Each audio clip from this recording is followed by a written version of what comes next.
Hello my आयोटाज, मेरा नाम है कुलदीप भंडारी और प्यार से बच्चे मुझे कुल्लू भैया के नाम से भी जानते हैं। एंड आज के इस सेशन में हम लोग बात करने वाले हैं लाइंस एंड एंगल्स के एनसीईआरटी के सभी क्वेश्चंस की।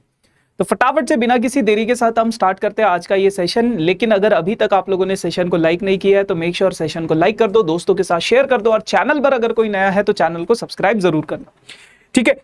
तो यार ज्यादा लंबा ये सेशन नहीं होगा, शायद ये 20 मिनट में सेशन हमारा खत्म हो जाएगा। एंड वीडियो को पूरा देखना क्योंकि इसमें एनसीईआरटी के सारे क्वेश्चंस हम लोग कवर करने वाले। तो कहता है कि ये आपके पास एक फिगर दिया है, A B and C D intersect with each other at point O. अगर angle AOC plus angle BOE आपके पास 70 डिग्री है, बीओडी आपके पास 40 डिग्री है, बीओई आपको निकालना है और फिर रिफ्लेक्स ऑफ सीओई ये आपको निकालना। देखो इस चैप्टर का अगर आपको कॉन्सेप्ट सीखना है तो मैंने लाइंस एंड एंगल्स का वन शॉट वीडियो बनाया है, उसमें मैंने हर प्रकार का क्वेश्चन और उसके कॉन्सेप्ट को भी समझाया। यहां पे हम सिर्फ और सिर्फ क्वेश्चंस की प्रैक्टिस करने वाले। तो सबसे पहले आपको दिया गया है एंगल बीओडी। कहां है भैया हमारा बीओडी? एंगल बीओडी ये एंगल आपको दिया गया है बेटा कितना? 40 डिग्री का दिया गया है, ठीक है भैया। काले पेन से लिखते काम करते हैं। 40 डिग्री का दिया गया है आपको एंगल बी एओसी और बीओई। कहां है एओसी? एओसी और बीओई इन दोनों एंगल्स का सम आपको दिया गया है बेटा कितना? 70 दिया गया है। देखो अगर ये 40 होगा तो ये भी 40 हो जाएगा, है ना, वर्टिकली ऑपोजिट एंगल। और इन दोनों एंगल्स का सम अगर आपके पास 70 है तो ये 30 हो जाएगा। देखो आपके पास एंगल एओसी कितना आ गया था? आपके पास 40, तो एंगल बीओई आपके पास कितना हो जाएगा?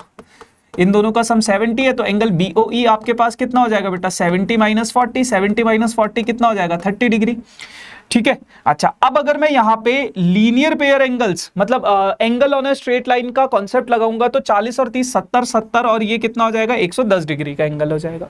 अब आपको क्या निकालना था? सबसे पहले तो आपको निकालना है एंगल बीओई। बीओई तो आपने निकाल दिया 30 डिग्री का। फिर आपको निकालना है रिफ्लेक्स ऑफ सीओई। आपने एंगल सीओई तो निकाल दिया, कितना आया आपका? 110 डिग्री का। अगर आप इसका रिफ्लेक्स निकालना चाहते हो, रिफ्लेक्स ऑफ एंगल सीओई, तो वो हो जाएगा आपके पास 360 minus 110 and it will be what? It will be 0.5 और 3 में से 1 गया तो कितना हो जाएगा? 250, 250 डिग्री, ठीक है भाई। चलो आगे बढ़ते हैं, आगे बढ़ते हैं। अगला सवाल आप लोगों के पास कुछ इस प्रकार से है। एंगल पीओ वाई आपके पास 90 डिग्री दे रखा है। ए और बी का रेशो आपके पास दिया गया है 2:3। तो एंगल ए जो हो जाएगा बेटा वो 2x के इक्वल हो जाएगा, आगे वाला आगे वाले के बराबर, पीछे वाला पीछे वाले के बराबर। और बी जो हो जाएगा बेटा वो आपके पास हो जाएगा 3x के बराबर। एंगल ए आपके पास 2x के बराबर, एंगल बी आपके पास 3x के बराबर।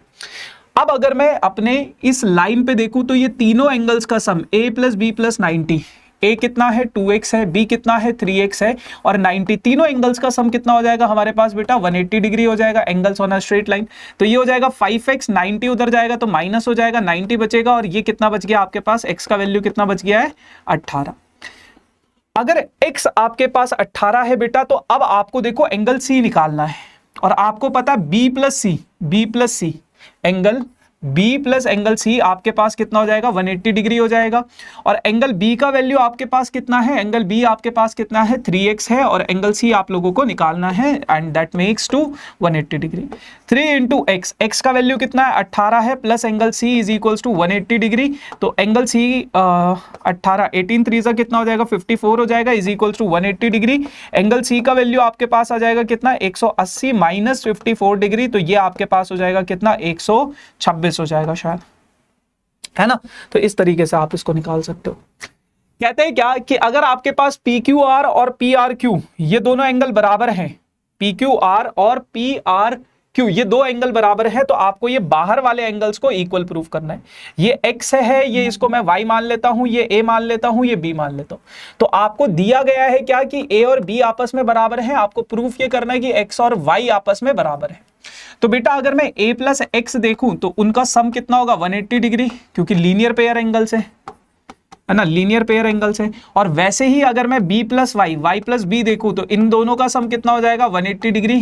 क्यों? क्योंकि ये भी लीनियर पेयर एंगल्स है ना। अब a plus X is equals to 180 degree और y plus B is equals to 180 degree. तो a प्लस एक्स जो होगा वो किसके बराबर हो जाएगा बेटा? y प्लस बी के बराबर हो जाएगा, है ना। और आपको पता है कि a और b आपस में क्या है? a और b आपस में क्या है? बराबर है। ए और बी आपस में क्या है, बराबर है। तो ए से बी कट जाएगा तो आपके पास बचेगा कितना, एक्स और वाई बच जाएगा, एक्स और वाई बच जाएगा। तो एक्स और वाई आपस में क्या है, बराबर है। ठीक है जी। चल कह रहा है अगर x plus Y is equals to W plus Z होगा then prove that A O B is a straight line. तो ये ए ओ बी क्या हो जाएगा, एक स्ट्रेट लाइन हो जाएगी। ये आप लोगों को प्रूव करना है। तो यार सबसे पहले आप एक चीज को समझो कि आपके पास इन सभी एंगल्स का सम कितना होगा, x प्लस वाई प्लस डब्ल्यू प्लस जेड। इन सभी एंगल्स का सम आप लोगों के पास कितना होगा, 360 डिग्री, क्योंकि ये क्या बना रहे हैं आपके पास, कंप्लीट एंगल बना रहे, कंप्लीट एंगल बना रहे, कंप्लीट एंगल बना रहे। तो x प्लस वाई को एज इट इज लिखो और w प्लस जेड को अगर मैं x प्लस वाई लिख देता हूं, x प्लस वाई लिख देता हूं तो ये हो जाएगा 360 डिग्री।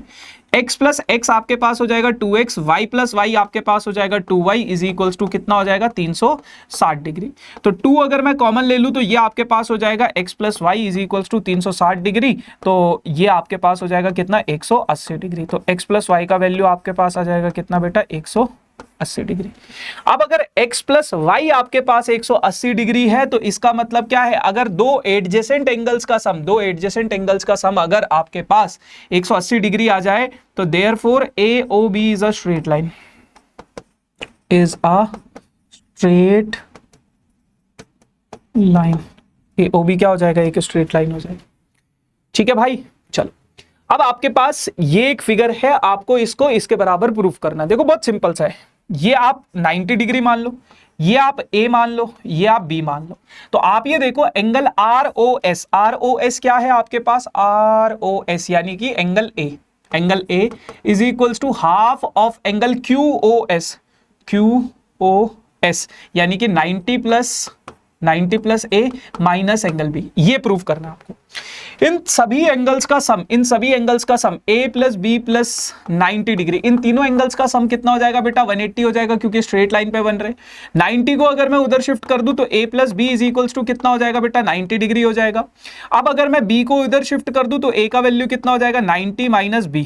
दोनों तरफ अगर मैं एंगल A ऐड कर दूं, अगर मैं दोनों तरफ एंगल A ऐड कर दूं तो आपके पास ये बन जाएगा, आपके पास ये बन जाएगा। तो A प्लस A आपके पास कितना हो जाएगा बेटा, 2 टाइम्स ऑफ A हो जाएगा is equals to A plus, मतलब है ना, और ये एज इट इज रहेगा, ये एज इट इज रहेगा। अब ये 2 को अगर मैं इधर शिफ्ट कर दूं तो एंगल A का वैल्यू क्या हो जाएगा, half A plus 90 minus B। और देख लो यही तो प्रूफ करना है आपको, यही तो प्रूफ करना है आपको, है ना, कुछ अलग थोड़ी ना प्रूफ करना है, यही प्रूफ करना है। चलो जी अगला सवाल, अगला सवाल कहता है आप लोगों के पास कि एक्स वाई जेड आपके पास कितना है, 64 डिग्री है। X Y is produced at point P, find ray Y O bisect angle, ray Y O bisect. ये दो बराबर हिस्सों में बांट रहा है, तो ये अगर 64 है ये 116 आ जाएगा। इसको दो बराबर हिस्सों में बांट दोगे, 2 से डिवाइड करोगे तो 2 5 जा 2 8 जा 58 और 58 हो जाएगा। ठीक है, फिर उसके बाद आप लोगों को क्या निकालना है, X Y O, X Y O, X Y O, X Y Q, sorry X Y Q निकालना है। तो इन दोनों को अगर मैं ऐड कर दूं, एक्स वाई क्यू को दोनों को ऐड कर दूं तो 64 और 58 कितना हो जाएगा, 8 और 4 12 का 2, एक कैरी 6 और 6 12, 112 आ जाएगा, 112 आ जाएगा, 112 नहीं 122 आना चाहिए। अरे अरे अरे अरे,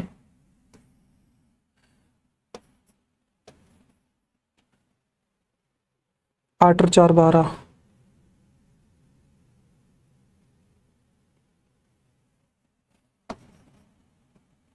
6 6 12, ठीक है 122 आ जाएगा। अच्छा, फिर आपको निकालना है reflex of angle Y Q Y P, Q Y P. देखो क्यू वाई पी आपके पास दिया गया है 58, तो इसका रिफ्लेक्स कितना हो जाएगा, रिफ्लेक्स हो जाएगा बेटा इसका 360 में से 58 घटा दो, है ना। तो ये आपके पास आ जाएगा कितना, 2 बचेगा, फिर कितना हो जाएगा, 5 में से 5 0, 302 बच जाएगा। ठीक है, आ जाओ जी अगला सवाल। अब आप लोगों के पास शायद ये एक्सरसाइज वो आ गई है, दूसरी वाली एक्सरसाइज आ गई है ना, एक्सरसाइज 6.2। अब एक्सरसाइज 6.2 के क्वेश्चंस देख लेते हैं हम लोग।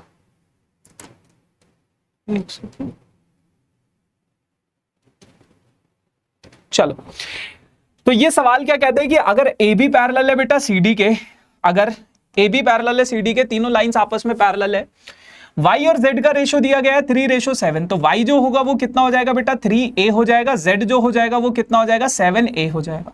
तो y को मैंने लिख दिया बेटा कितना 3a और z को मैंने लिख दिया 7a। अब बेटा आप बस अपनी पहली और आखिरी लाइन को देखो और इस तरीके से देखो, यहाँ पे x है और यहाँ पे z है, तो z और x जो है वो आपस में क्या होना चाहिए, बराबर होना चाहिए। तो x is equals to z हो जाएगा, क्यों, ऑल्टरनेट इंटीरियर एंगल्स की वजह से, ऑल्टरनेट इंटीरियर एंगल्स की वजह से, है ना। तो x कितना हो जाएगा आपके पास, x भी आपके पास हो जाएगा 7a हो जाएगा। अब अगर मैं इन दोनों इंटीरियर एंगल्स को देखूं, x और y को, इन दोनों इंटीरियर एंगल्स को देखूं, तो इन दोनों इंटीरियर एंगल्स का सम कितना है, मतलब कोई इंटीरियर एंगल्स है, तो कोई इंटीरियर एंगल्स का सम कितना हो जाता है बेटा 180 डिग्री हो जाता है, ठीक है। तो x आपके पास कितना है, x आपके पास है 7a और y आपके पास कितना है बेटा 3a is equals to 180 degree. तो ये हो जाएगा 10a is equals to 180 degree, तो 0 से 0 काट दो, तो a का वैल्यू कितना आ जाएगा 18 डिग्री। अगर एंगल a आपके पास 18 डिग्री है, अगर एंगल a आपके पास 18 डिग्री है, तो आपको इनकी वैल्यूज निकालनी है, कितनी कितनी हो जाएगी, मतलब x की वैल्यू निकालनी थी आपको। तो x और z आपस में बराबर है, तो x कितना हो जाएगा 7a, यानी कि 7 × 18, तो मल्टीप्लाई कर दोगे तो आपको आंसर मिल जाएगा इसका, ठीक है भाई। चलो तो ऐसे करना था इसको। आगे अगला सवाल कह रहे कि अगर ये दोनों लाइंस पैरेलल है आपस में, A B parallel to C D, और ये जी ई डी पूरा का पूरा एंगल 26 डिग्री है, ये वाला एंगल 90 डिग्री है, तो 26 में से अगर मैं 90 सब्ट्रैक्ट कर दूं तो ये बचा हुआ एंगल आ जाएगा, बचा हुआ एंगल आ जाएगा। बचा हुआ एंगल कितना हो जाएगा ये, तो कितना हो जाएगा 36, है ना, 36 हो जाएगा। तो एक तो आपको यही निकालना था ए जी ई, एक तो एंगल ये वाला निकालना आपको, तो ये वाला एंगल और ये पूरा का पूरा ऑल्टरनेट एंगल्स हैं, तो ये 126 हो जाएगा। तो ए जी ई तो आ गया आपके पास 126 आ गया। फिर आपको निकालना था जी ई एफ, जी ई एफ तो आपने निकाल दिया, कितना आ गया 36 आ गया।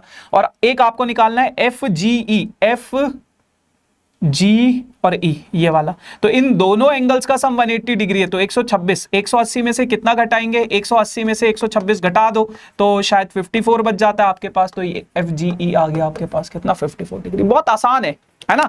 बाकी अगर आपको ये समझना है कि किस तरीके से रिप्रेजेंट करना है, किस तरीके से लिखना है, तो मैंने इसके ऊपर एक वन शॉट वीडियो बनाया, वो वीडियो जरूर देखना, है ना।